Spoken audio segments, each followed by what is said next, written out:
अंजना जी, अव्वल तो मैं कहना चाहती हूँ कि राहुल गांधी देश के नेता प्रतिपक्ष हैं और उनकी सुरक्षा में किसी भी तरीके की चूक या लेश मात्र की भी अगर लापरवाही होती है तो वो नाकाबिले बर्दाश्त है। और वो इसलिए भी क्योंकि उनके परिवार के ऊपर असुरक्षा और खतरे के बादल दशकों से मंडराते रहे हैं।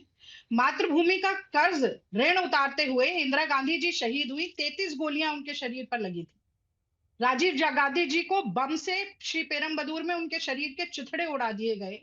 और मुझे गर्व है इस बात का कि राहुल गांधी जी के मन में इसके बावजूद भी जरा सी भी कड़वाहट नहीं है।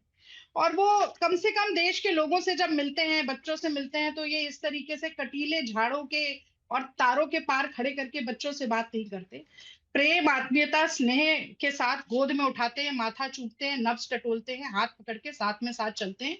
तो वो तो चलता रहेगा, वो रुकेगा नहीं। पहली बात। अब मैं आपके सवाल पर आ जाती हूँ। दो तीन सवाल आपने पूछे, दो तीन सवाल सुधांशु जी के थे। सबसे पहली बात तो ये है कि सीआरपीएफ ने जो चिट्ठी लिखी अंजना जी, वो हुँ। एक संस्था और दो लोगों के बीच की बात थी।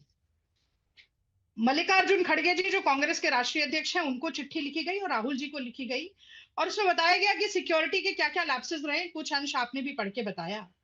भाई, ये लीक कैसे हो गई चिट्ठी? कौन से सूत्र हैं जिन्होंने इसको लीक किया?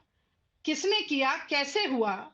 और ये इसलिए पूछना जरूरी है क्योंकि अगर सार्वजनिक तौर पर देश को, दुनिया को ये बताया जाता है कि बार बार राहुल गांधी जी की सुरक्षा में चूक हो रही है, लापरवाही हो रही है, तो ये उनकी सुरक्षा पर एक और घात है। और ये मैं इसलिए कह रही हूं क्योंकि सीआरपीएफ रिपोर्ट करता है होम मिनिस्ट्री को। होम मिनिस्ट्री चला रहे हैं अमित शाह जी। तो एक पॉलिटिकली मोटिवेटेड चिट्ठी लिखना और उसे लीक करना एक पॉलिटिकल स्ट्रैटेजी के तहत, ये संयोग है या सुनियोजित प्रयोग है? मैं समझती हूँ ये एक दूध पीता बच्चा समझ जाएगा, जान जाएगा।